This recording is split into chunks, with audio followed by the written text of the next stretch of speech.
Okay, reminders mga players. So, pagkatapos ng laro, no, huwag na mag-stay sa gitna.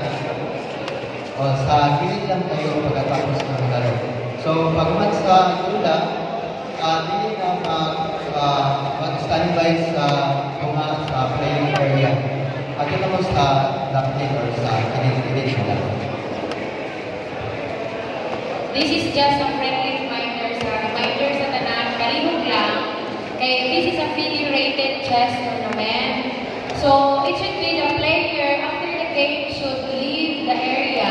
Diyan lang sa gambling, kalihog lang Joe. Only the arbiters must stay at the center or asa siya ng table. Please, all players. Murag, naroon po tayo dalawang ganda na, kalihog lang, please lang itaw. It's because ma-disturb po yung mga naglaro dyan. Hindi sila makakonsentrate. Pwede kayong tingin sa gilid lang, left and right, doon sa kabila, sa right side at sa left side. Walang player na, no, yes.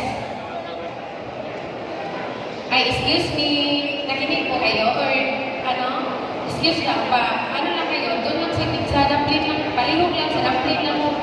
Kasagaran mga Bisaya mo sa daanin. Walay player